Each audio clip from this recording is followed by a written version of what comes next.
Boy King and His Beast. They had been walking along the residential trail for some time when the boy realized that they'd reached a point beyond which they'd never gone. He looked behind him and saw that the forest had grown thicker. He could barely see the houses of his neighborhood through the branches. He looked back to where the trail led. The forest looked wild. The ground was uncultivated and the undergrowth around the trees twined around the trunks, encasing their bases in dark green foliage. Ferns were tall and some hung over the trail, but the trail was clear through the wildness that surrounded it, and, being a precocious kid, walking with a mastiff dog that would frighten Lucifer himself, he boldly struck out down the trail. The late summer air was clean and clear, and Frederick felt happy.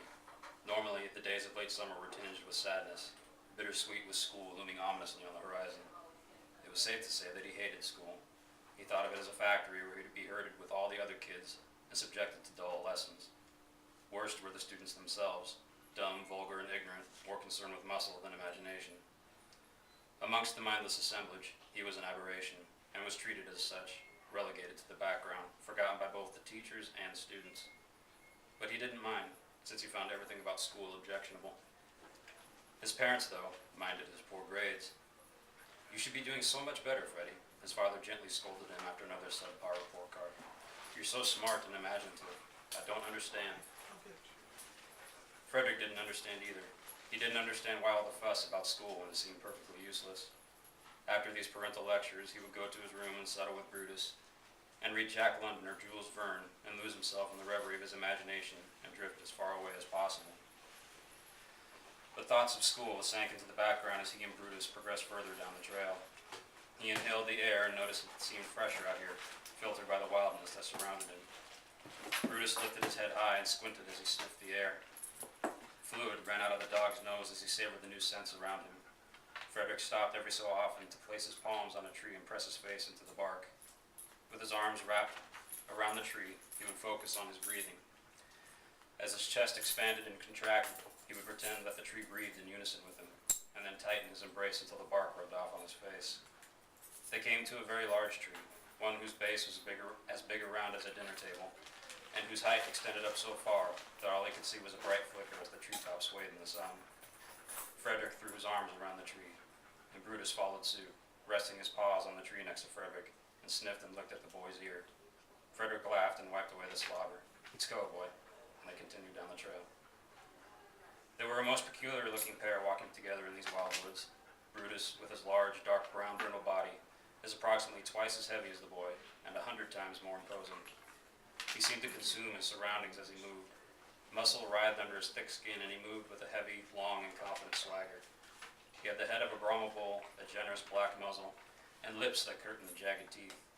His eyes of burnt sienna were set at a permanent gaze that could either be interpreted as menacing to those that weren't familiar with him, or wise to those that were. In contrast, the boy was ebullient and gangly, his physical presence not commanding in the least. One wonders what it is that this diminutive boy possessed that this monumental beast who walks at his side finds so endearing. A small group of squirrels skittered onto the trail in front of them, paused for a moment to look at the boy and the dog, and then quickly scurried into the undergrowth on the other side. Brutus ducked his nose to the ground as he and Frederick passed the spot where the squirrels had gone. Frederick shifted the leash from his left to the right side of his body, opposite where the squirrels. Brutus maneuvered behind him the leash and came to a heel. Brutus maneuvered behind him and came to heel on the right, eyes still focused on the spot where the squirrels had gone. But not for a second did he show any desire to take off after the critters. "Good boy, Brutus," Frederick said softly, keeping Brutus close to his side. Brutus lifted his head, made eye contact with Frederick, who smiled in return, and then lightly butted his head into the boy's waist, though still managing to knock Frederick a couple steps to the side. "Easy," Frederick said, chuckling.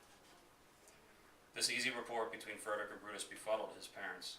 They brought Brutus home 3 years ago for the purpose of making him a family guardian and companion. But the boy's father was more impressed with the size and temperament of the breed. He had no inkling at how stubborn and aloof mastiffs can be. Brutus defied all attempts to train and civilize him. He refused to come when called, refused to move when told, and destroyed objects clearly marked off as forbidden. The only time where Brutus seemed under control was when Frederick would pet him. The dog would become subdued and loll like a cat bathing in the sun. At night, Frederick's parents could hear Brutus stomp up the stairs and slink into Frederick's room and settle on the floor at the foot of the boy's bed while he slept. Frederick's father would check on his son every so often at night, and each time he did, Brutus would lift his head, sometimes sit up, and watch. Frederick's father would put his hand up as a gesture of good faith to the dog, but Brutus remained inscrutable, and father would walk away feeling like a trespasser. One day, at his wit's end with the dog, Frederick's father stormed into the house and slammed the door behind him, locking Brutus outside.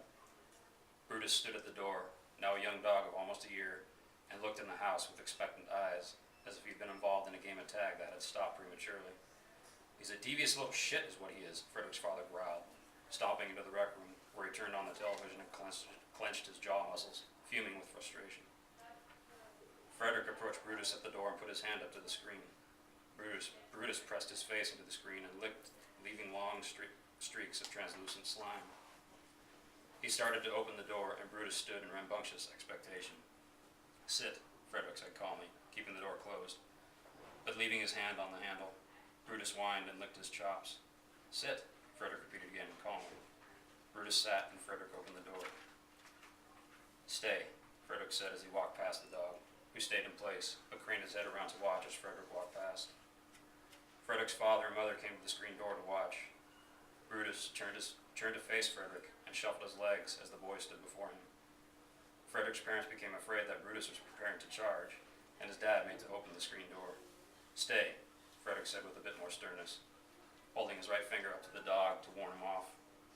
Brutus stayed put, and Frederick's father lowered his hand from the screen door. "What the hell?" Frederick's father whispered to himself.